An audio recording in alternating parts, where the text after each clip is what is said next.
Bom dia, Bom dia, tudo bem? tudo? Bom ver você de novo.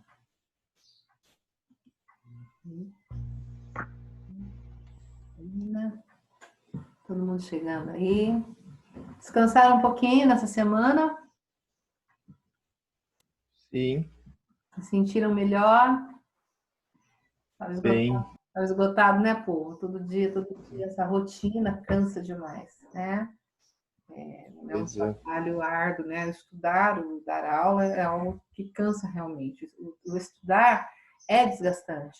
Quando a gente lembra, e mesmo depois na faculdade, sempre a gente percebe, quando vai chegando perto das férias, a gente está mesmo no limite, necessitando mesmo de parar. Como a gente fez aquela paradinha em abril, de 2 semanas, então fomos direto, né? E agora a direção chegou à conclusão que realmente a escola estava precisando parar um pouquinho, né? Os alunos estavam cansados, os professores também, e a gente volta aí, mesmo sendo só uma semaninha, dá para relaxar um pouquinho, sair da rotina, né? E entrar numa rotina nova, de mais tempo de aula, de mais aulas, né, por dia, um número de 5 aulas, mais 5 aulas de 30 minutos, fazendo as devidas paradinhas necessárias, né? Porque não dá para ser diferente. E estamos aqui de volta, então, hoje, retomando tudo de novo. Né? Espero que vocês estejam bem. Se houver alguma coisa que não esteja bem, que eu possa ajudar, vocês entrem em contato. Ou mesmo que eu não possa ajudar, às vezes a gente pode poder falar do assunto, é bom, né? Nem sempre a gente pode ajudar mesmo que a gente queira, mas se a gente puder, pelo menos ouvir, né? Estar ali próximo, estou à disposição. Espero que tudo esteja bem com cada um de vocês, né? Tem gente que não está assistindo aula, né, gente? Eu estava vendo a chamada aqui e eu estou vendo algumas pessoas que não estão mesmo frequentando, não tenho visto nas aulas, né? Eu estou até aqui com o Alberto já, Catarina, Henrico, Fábio, Gustavo. O Gustavo está aí, né? Gustavo, tudo bem? Ian, João Rafael, Kaique. Então, algumas pessoas a gente não vai vendo, né? Queria mais tempo, Raul? Mais tempo seria bom, mas não há tempo disponível. Chega no fim do ano, a gente vai pagar o preço, né? Então, Henrique, não é porque eu sei que você está aí. Já tem nome que eu já vi, tá? Melissa, Raul. O Wilson. Alguém tem notícia do Wilson? Não faz tempo que eu não vejo ele. Então, eu não o vejo nas minhas aulas. Ele tem entrado nas aulas, gente? Que eu não vi. Faz tempo que ele não entra em uma, eu acho. Se, o André também. O André eu acho que já está mesmo fora, viu? Eu acho que o André não vai mesmo continuar, porque ele já não estava indo nas aulas presenciais lá. Ele já reprovou 3 vezes de ano já. Mas você acha, Henrique, por que não vai fazer? Eu falei com ele, mano, só que ele falou que não quer participar, não quer fazer nada. Essa é a terceira vez que ele tá reprovando no nono ano. Sabe qual é o problema? Que essa parte da escola. Eu quero parar. Quem eu não chamei, eu já sei que tá aí, tá, gente? Não precisa ficar preocupado. Era só escolher? Sabe qual é o problema? O problema maior, eu acho que vai vir um bloco.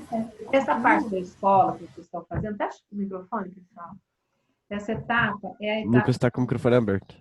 chamada educação básica.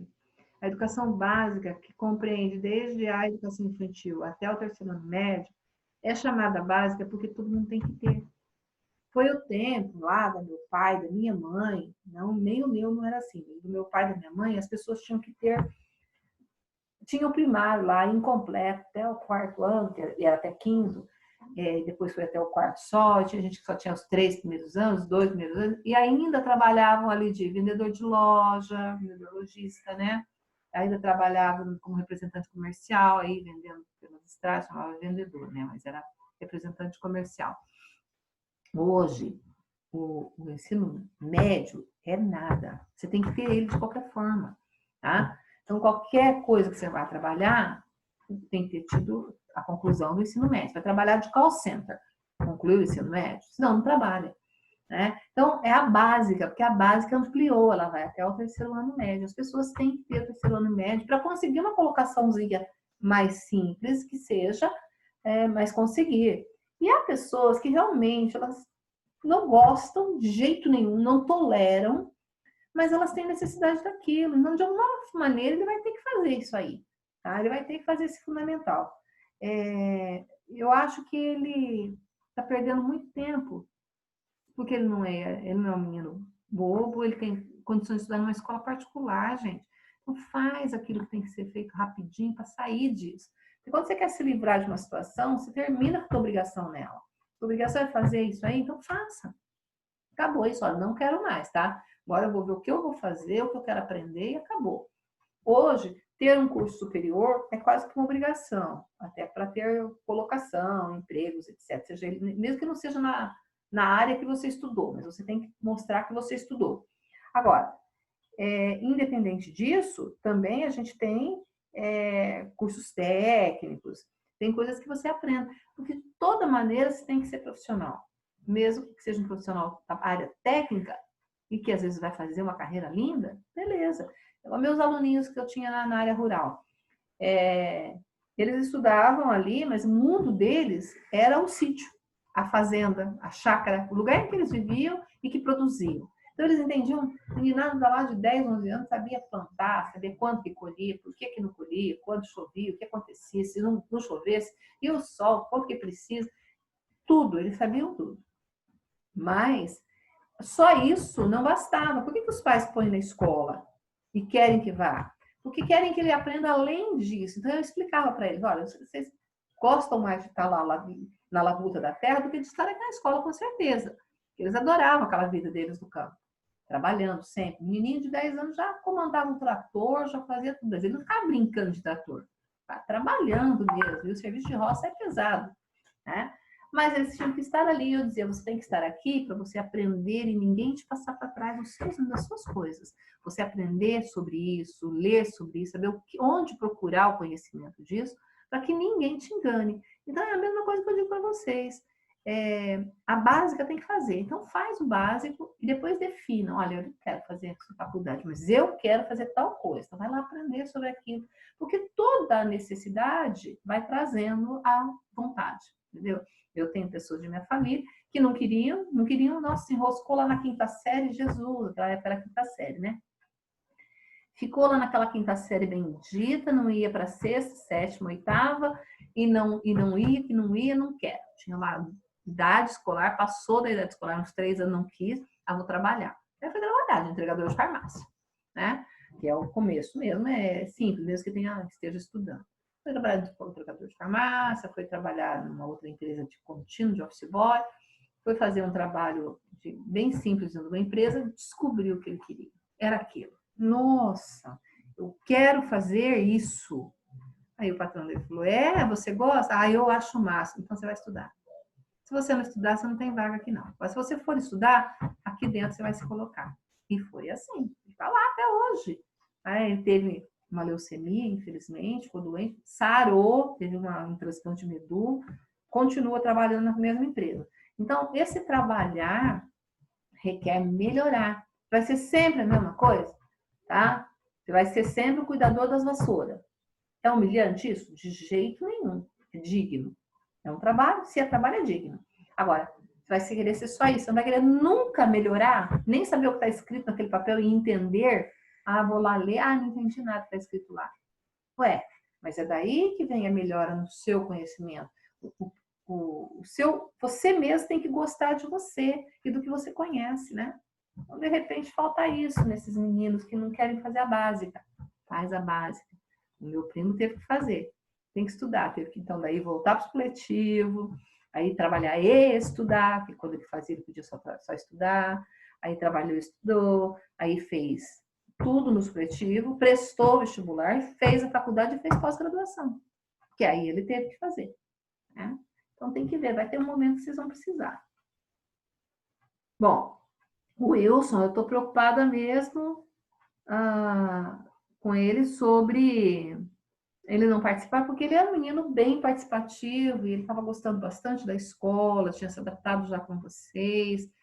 Então eu estava bem, bem satisfeita de vê-lo daquele jeito. Não tenho visto ele por aqui, estou sentindo falta. Tá? Bom, alguma novidade para contar? Catarina, Melissa, falar com as mulheres primeiro, né? Cadu, Miguel. Fala aí, Cadu. Oi? Alguma novidade? Alguma dificuldade? Não. Não? Tá tudo bem? Tudo Então, tá mais ótimo. normal possível. Também, Melissa, tudo certo por aí? Pode responder pelo chat, se você não estiver com o microfone. Tá? Então, pessoal, eu sei que a aula online, né, e eu estou aqui seguindo uma orientação da própria escola, né, de vamos conversar, porque a gente vai ficando distante. Quando a gente está na sala de aula, tá bom, Melissa, se quiser contar, eu estou à disposição, pode ser em off também, se você precisar. Nós estamos vivendo um momento muito diferente, e é diferente para todo mundo, para mim também. Né? Quando a gente a gente não estuda para dar aula online, né? A gente não estuda para dar aula presencial, que tem uma diferença louca. Quando a gente vive assim uma pandemia, acho que deve ser uma coisa, né? Estou vendo agora que é uma coisa muito estressante, muito difícil, desgastante, né? Requer muita coisa que a gente não está habituado, né? Para de zoar o Cadu, porque quando eu falei falar com as mulheres, terminei as mulheres, comecei pelo Cadu, que eu achei mais importante, viu? Meninos. Porque ele conversa, ele expõe. Bom, então a pandemia é algo novo para todos nós. A última pandemia desse nível que aconteceu, né? E foi uma pandemia mesmo, foi lá em 1920, né? A gripe espanhola, né? As pragas que já teve aí, as doenças saiadas que aconteceram antes, né? A guerra foi uma coisa também horrível, que a gente não gostaria nunca de viver. E a pandemia era algo que eu nunca imaginei que ainda fosse acontecer, sabe? Tendo vivido todos esses anos antes de vocês aí, antes da tecnologia estar como está, mas a saúde já caminhava muito bem, obrigada, né? A saúde ia muito bem, e tudo evoluindo muito, estava muito bacana tudo isso. E de repente, acabou, né? Vem uma doença, um vírusinho sem vergonha, que você lava com água e sabão, ele morre. E ele faz esse estrago todo, né? Ele dá conta de ser ligeiro, né? E de estar presente em todo lugar muito rapidamente. E de sobreviver aí, né? Ele é danado de forte. E aí você joga água e sabão nele, esfrega, acabou. Né? Mas como é que a gente vai fazer com algo que a gente não vê? Né? Assim foi com a gripe espanhola. Hoje, em relação à gripe espanhola, se fosse pensar lá na gripe espanhola, de ter uma pandemia com esse número de mortes, eles iam falar, então tá bom. Porque na época, 1/3 da população mundial foi dizimada. Acabou. Porque também não se tinha o conhecimento, não se tinha medicação, não se tinha o conhecimento da higiene necessária, que hoje a gente sabe, tem certeza disso. Que se a gente estiver lavando as mãos várias vezes, bem lavada, como é orientado, né? Toda bem lavada, cuidando de usar máscaras em locais públicos, fazendo todas as coisas, seguindo todos os protocolos, que é muito mais difícil de acontecer. Acontece porque em algum momento se falha, né? Em algum momento se falha, senão não aconteceria. Né? E lavar tudo que chega do mercado é um troço cansativo, né? De início está todo mundo animado, agora todo mundo esgotado de fazer isso, porque não acaba, né? Então agora é um momento que a gente deve cuidar mais, porque ela está começando a cair aqui no Brasil, começando a gente ver lentamente uma diminuição de mortes, né? Que chegou a Todo mundo quer sair de casa.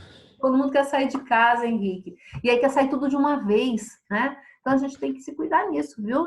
E vocês que são jovens, geralmente o jovem que não tem nenhuma comorbidade, porque há jovens com asma, né, há jovens com obesidade, há jovens que são diabéticos. O jovem que não tem comorbidade é aquele que tem que cuidar mais de não ter o vírus também, porque pode passar para o outro que tem mais facilidade, né? Você pode ter o vírus, eu tô com o vírus, mas não ter sintoma absolutamente nenhum. Agora, quando a pessoa tem uma comorbidade, é muito provável que ela vai ficar em estado grave. E ficar grave não significa que vai morrer, tá, gente? Muita gente fica grave e sara. Se fosse assim, tinha morrido muito mais gente. Mas o ficar grave é horrível. Você vai para o UTI, você põe respirador artificial, depois você tem que trabalhar a sua voz, tem que trabalhar toda a sua parte muscular de novo. A musculatura do corpo fica parada por dias e não é bom, vocês sabem disso, tudo começa a atrofiar, então tem que cuidar. Então, para evitar tudo isso, vamos fazer o melhor que puder, né? É o que a gente faz.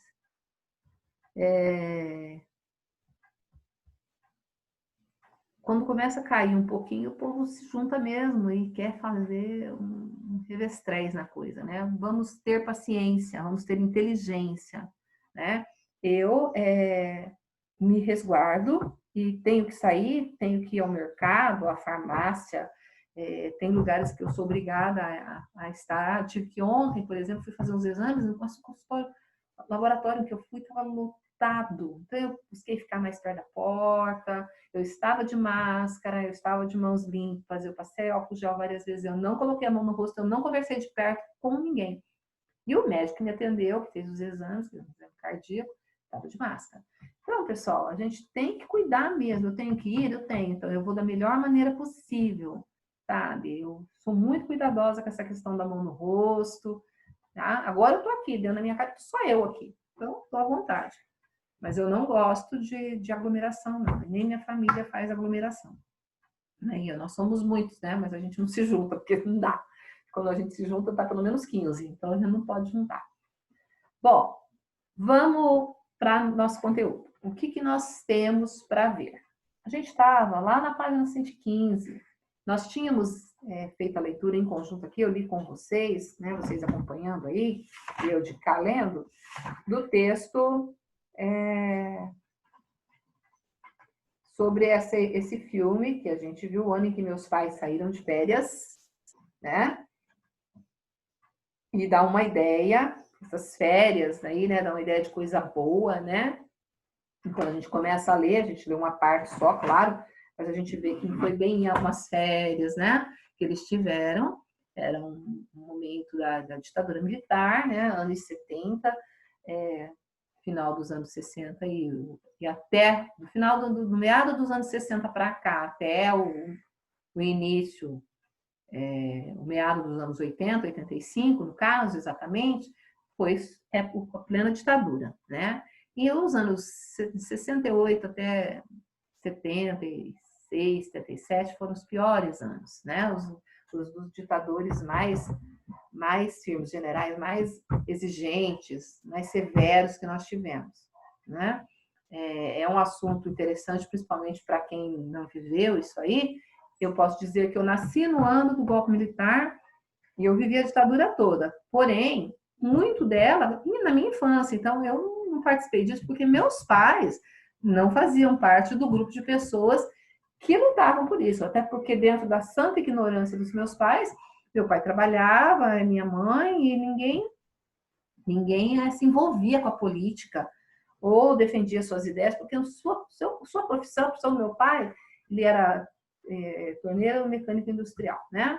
Ele trabalhava numa empresa e ele fazia o que era mandado lá e pronto, né? Se obedecia. Agora, quem era mais culto, né? Por exemplo, os grandes escritores, compositores, artistas em geral, que se expõem, né? O artista se expõe, é diferente de um pai meu, por exemplo, que saía de casa, ia para a empresa, trabalhava e voltava para casa, né? O artista tem que expor, ele tem que mostrar a cara.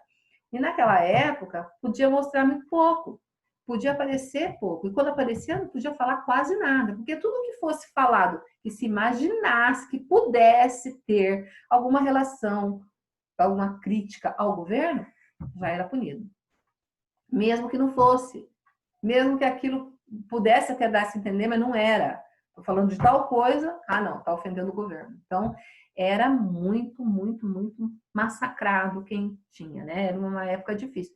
Que eu passei por ela lá, não percebi. Gente, aguarda só um instantinho, por favor.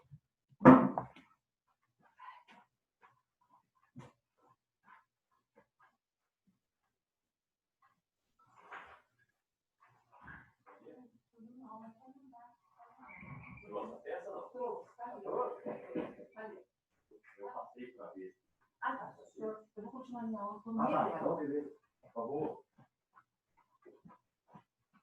Desculpe, gente. É que chegou gente aqui, eu tinha que atender, não tinha jeito.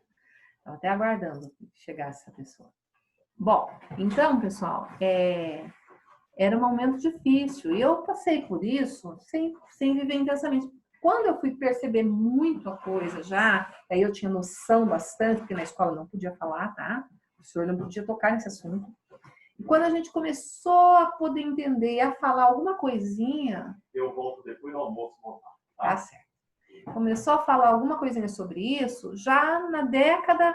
Início da década de 80, final dos anos 70, quando eu estava entrando no ensino médio, que eu entrei no ensino médio em 79, aí a gente já tinha uma aula lá que chamava-se OSPB, Organização Social e Política do Brasil, que não se falava muito disso, se falava mesmo da estrutura, né, dos ministros, a gente sabia o nome dos ministros, eram 16 daquela época, sabia o nome dos 16 ministros, sabia aí, umas coisas assim, que a gente sabia só e pronto, não tinha opinião. Aí lá do segundo ano médio em diante, aí a coisa estava clareando. Nós estávamos em plena era do general João Batista Figueiredo, que foi o que foi dando abertura para encerrar essa ditadura no Brasil. Então, o João Batista Figueiredo foi o último, né? E ele já deixou a gente mais começar a poder falar alguma coisa. Então, aí saía um ministro, entrava outro, a gente podia comentar a saída, e tinha um professor que falava muito disso, nem ele era das áreas de humanas, ele era da área de exatas, mas ele gostava do assunto, e aí ele falava um pouco com a gente, explicava um pouquinho, mas não podia muito, porque lá no auge não podia nada. Então, esse momento desse texto aí, é esse momento com pessoas envolvidas em tudo, pessoas que davam a cara a tapa, né? Pessoas que estavam ali no meio, as pessoas mais cultas, geralmente, que tem mais conhecimento, é que sofrem mais com essas situações, porque ela percebe tudo que está acontecendo. A pessoa com menos cultura, ela se reserva o direito de ficar na dela. Então, foram anos difíceis? Foram. Eu sofri por causa disso? Sofrer fisicamente, meus pais sofreram? Não, porque a gente realmente era alienado de tudo isso. Mas deixei de aprender muita coisa. Deixei de poder entender muita coisa, né? A gente tinha as aulas assim, aquele batidão ali que estava no livro e só. Não podia falar nada, não podia dar opinião. Eu gosto muito nas minhas aulas de ouvir opinião sobre texto, comparar o ser humano. Não podia. Não podia porque podia chegar a um assunto que fosse citar qualquer coisa que não era permitido, né? Eu concordo também que certos assuntos na sala de aula a gente deve até evitar. Mas... todos nós devemos evitar, vocês e os professores, né, em geral. Mas acontece que, às vezes, você faz um pequeno comentário e aquilo pode ser feito. Na época, não podia, né? Então, o aluno, ele era mesmo que tapa, só sairia aquilo ali na frente dele e os lados tinha que deixar para lá, né? Vocês vejam que para alguns professores, para alguns seres humanos, isso era muito difícil. Era muito mais fácil para as pessoas que tinham uma vida mais simples, que, né, que viviam na zona rural, que no Brasil predominava ainda, tinha muita zona rural, né? E aí eu acho que isso não se repetiria, porque o povo hoje não deixaria acontecer da forma que foi, sabe? Acho que tudo tem limite, então era exagerado, porque era o exército que tomou conta, de uma maneira assim, o povo brasileiro era, na sua maioria, analfabeto ou semi, né? Predominava isso também. Então, era muito mais difícil. Hoje, né, com os meios de comunicação, com tudo que acontecer, em qualquer época, vai ser diferente, obviamente. Né? Então, eles estavam ali, aqueles pais, saindo de férias, na marra, né? sem data para voltar, sem muito a poder dizer, né? Quando eles estão indo levar os filhos, eles avistam lá o caminhão do exército e eles se assustam com aquele caminhão que podia estar ali buscando gente, né? Porque o exército estava em todo lugar, de olho em todo mundo. E quem estava envolvido estava sempre na expectativa de que o ruim ia acontecer, né? Naquele filme tão simples, né? Que é o filme Dois Filhos de Francisco, que é um filme da vida dos cantores, lá do Zezé de Camargo e Luciano, tem um momento no filme que a gente percebe essa proibição e a ignorância, né, do pai dos meninos, né? Quando eles cantam uma música, e tem uma palavra na música que tem na música e eles cantam porque é uma música de protesto. E eles vão se apresentar numa rádio com aquela música de protesto. Aí tiram eles do ar na hora. Não, vão tirar a nossa rádio do ar por causa dessa música, né? Então, algumas coisas não podiam ser cantadas, não podiam ser tocadas. E eles cantavam, mas não sabiam o que significava. Então, dentro da santa ignorância deles, estava tudo certo. Eles fizeram questão de colocar isso no filme, né? Para mostrar a simplicidade daquele pai, né? Daquela família. Os meninos eram pequenininhos. E eles cantavam tão bonitinho, mas não podia cantar aquilo, né? Bom, enfim. Aí tinha um compreendendo que eu pedi para vocês fazerem e eu achei, né? Eu não sabia ainda que nós íamos ter essa paradinha. Eu tinha marcado para o dia 25, né? E nós fizemos essa paradinha, então mudou a data, né? Eu só fiquei sabendo que nós íamos fazer a parada na quarta-feira, no final do dia, na nossa reunião. Aí nós fomos informados, né? Eu dei aula quinta-feira, nem não comentei, porque eu estava esperando a direção, né? Primeiro se pronunciar. Aí ela já ia se pronunciar na quinta-feira mesmo, avisar. Eu, então, não dei e não desmarquei isso aqui, porque ficou para a gente ver aqui em sala de aula mesmo, ou melhor, em aula online mesmo, né? Para a gente corrigir. Então, é página 115, 116, essa aula acaba agora, né? Acabou. Então, eu vou deixar o seguinte para vocês. Página 115, que eu já tinha passado. Eu tinha marcado aqui no meu livro, no meu caderno, que era a página 115 só. Né? Então, eu vou deixar a página 115. E aí, vocês vão ler e vão tentar fazer a 116, 117. Mas a 115 eu vou corrigir na próxima aula, tá?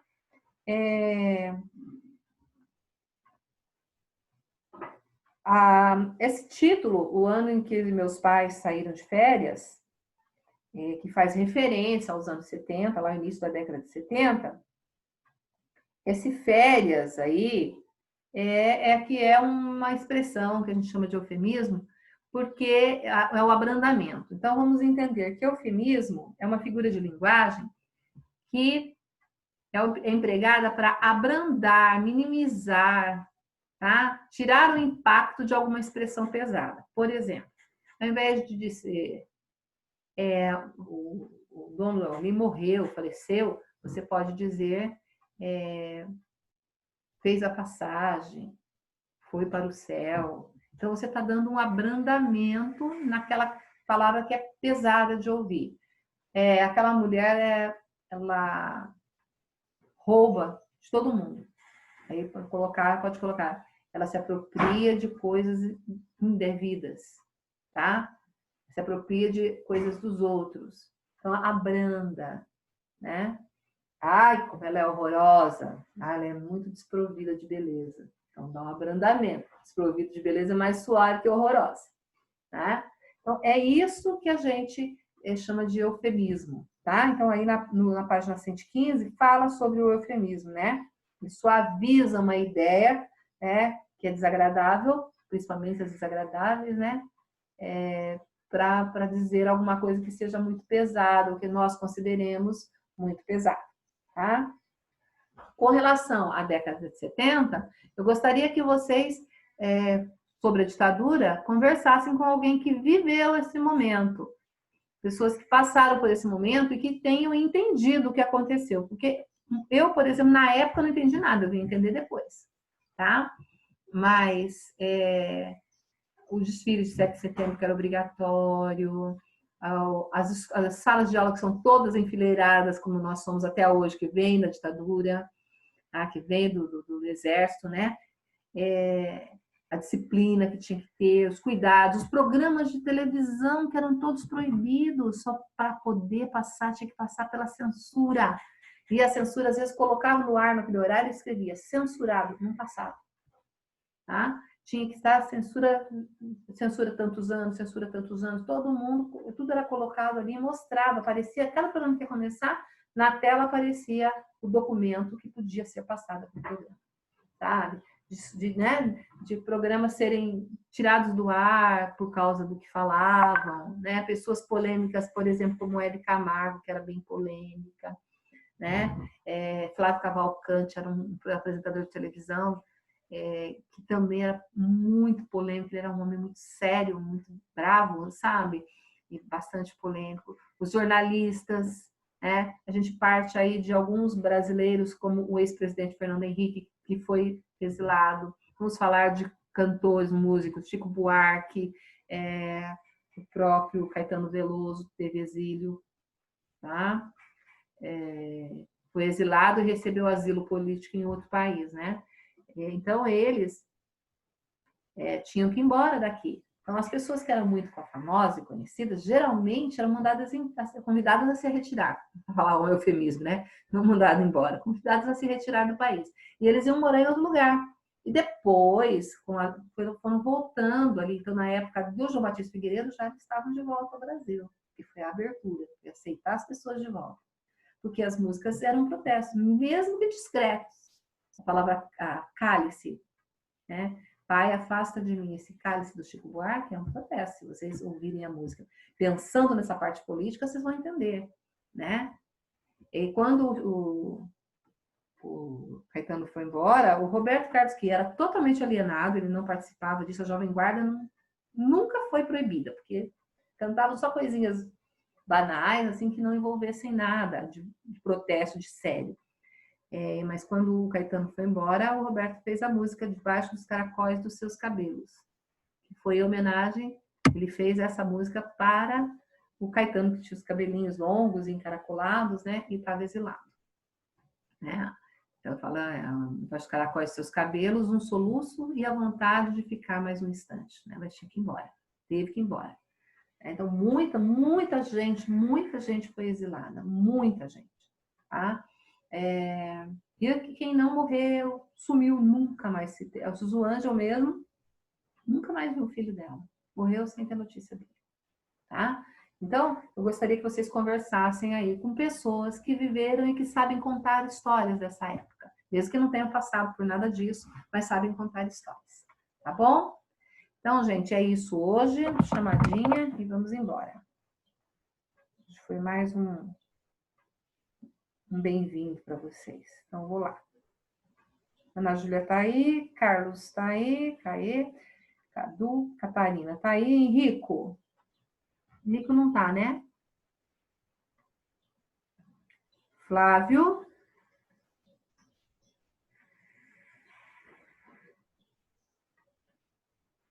Gustavo tá aí. Ian. Ian tá aí? Tá. João Rafael. Ó, se não responder, põe falta, tá? Kaique. Ok. Lucas. Eu. Melissa tá aí. Raul. Também tá aí. Wilson. Não. André também não. Henrique tá aí. Miguel Alexandre.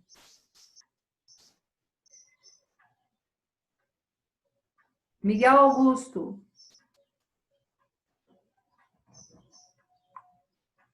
Miguel Alexandre está aí?